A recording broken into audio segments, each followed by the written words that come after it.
Arasangu akasimuka akaenda kuna Jesu. Jesu akampindura akati kwaari, unoda kuti ndikuitirei? Question. Ausviki kuHarare hospital kuparire nyatwa. Wapinda musick bay outpatients. Vangani vari kuda utano, vangani vari kuda tokurova. Saka Jesu sei muri kuvhunza mubvunzo nhando. And ukatarisa, it seems like no trait yaJesu. John chapter 5, arisvika pamurume paBethesda. Zvikanzi unoda here kuti unatswe. Jesu, I have a problem with you. Can't you see my situation? Jesu hashandi necommon sense. He does not depend on senses.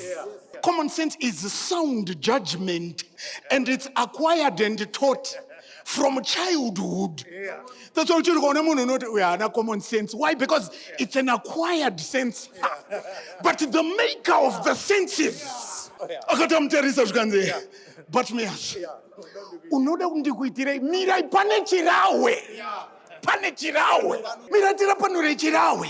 Because I did there can say, oh Jesus, son of David. Amira pane title. Jesus i title yakakwana. Sakati Jesus, son of David. Have mercy.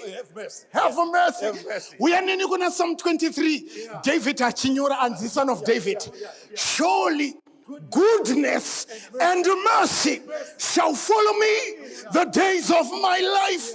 We are the goodness. The Exodus 33 verse 19. Jesus achitaura Moses, you can say, I will hide you in the cleft of the rock, and I will let my goodness before you.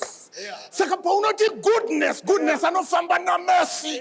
We are in Luke 17, the 10 lepers. Havana kuti make us clean. Wakangoti son of David, have mercy. Saka mercy is synonymous na David. But panichirawe. Because pane John chapter 5, the house of mercy. Those know Bethesda. But yet the people at the house of mercy had nothing to do with mercy. Because it was the survival of the fittest. And you can be at the house of mercy and have nothing to do with the mercy. Saka Jesu pari kuvhunza. Zvikanzi Bartimaeus, unoda ndikuitirei? Chirawe ndeichi. Because the Bible rati irombe. Aoni. Saka Bartimaeus unorarama nema alms. Saka unoda ndikuitirei? I can give you the alms of the day, and I'm done with you. Saka Jesu igona ngoburitsa 5 US. Omuti tenga chingwa. Because ndoza uri kuda, ndoza wagara unorarama nazo. What do you want? Saka I'm sure in Bartimaeus' mind akuvhunza kuti ndotanga nepriority ipi. There are people who come to church, but they have nothing to do with salvation. They are seeking their daily ration of alms. That's his home. Predicament. Because he was diagnosed with a terminal disease. I have nothing with it to do with the sight. We are in the New Testament. You can say, we are not kunditera. Anofanwa kuramba. Baba mai, Jesus no Sara. Anonditera. Ndearamba. But me as all else is nothing but vain. For the sake of the cross, all is lost. Second over that, kutindione. Ngatipinde pana Raboni. Raboni, zvakasiyana nekuti rabbi. Vari rinoti off. Chaunga chaifamba naJesu. Vari kuti Jesus of Nazareth. Regani kugara pana off. Ukati, this is Clayton of Borodale. Of zirikuratidza possession. Saka the possessor is Borodale. Ndomuridzi wangu. Saka Clayton is belonging to Borodale. Borodale is the possessor. Saka hapana personal pronoun. Saka pavari kufamba na Jesus of Nazareth. He belongs to Nazareth, not us. Tingori part of the procession. Wana good zamudungwe. But ane kwa ano belonga. Bartimaeus. Paanzwa manje. Ati Rabboni. Rabboni. Zvakasiyana nekuti Rabbi. Because Rabboni inoti. My Lord. Saka ine personal pronoun. Yakuti my. Wamuru kufamba nawa. Ware kuti muri we Nazareth. I say according to me, you are mine. Sanganora uya kuchechi. Ku Jesu we Sabata. But inini ndo namata. Jesu wangu. Saka I will not let you go. Oh Jesus. Rabboni. Saka Bartimaeus arikoti, my Lord. But panonderi waza manje. Sight is different from insight.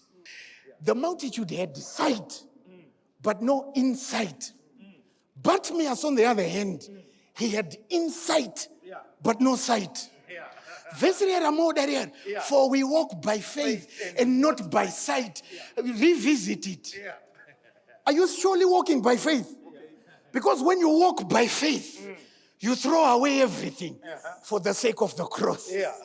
So there are people sitting in church who claim to see, yet they are blind.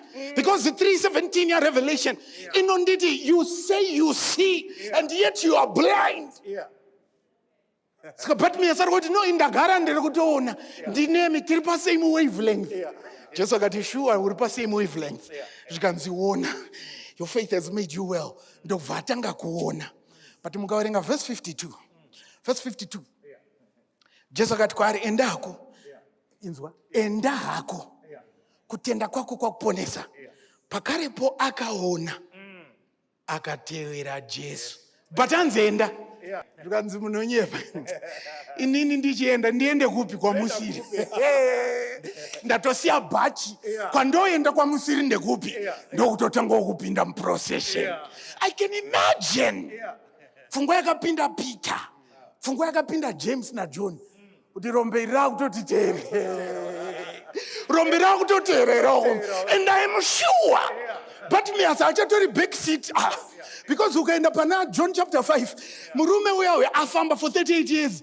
Ausafunga to step yanga iri. I walk softly in the sanctuary. Akati get away in the sanctuary yenyu. I can walk. Saka but me as akati imimatombo vakwese uko. Chimira ndichinyatsoenda pamberi. Hosanna in the highest. God bless he who comes in the name of the Lord. Ndiye akutodedzera procession. Rombe. Why? Because I am the aoni. Kanchibvunze iwewe. Unoda Ndikuitirei. Arikuvunza Mwari. What do you want me to do for you? Tarisa wish list yako. Utarisa priority list yako. Uona kuripa nambani. Because when you see, you forsake all for the sake of the cross.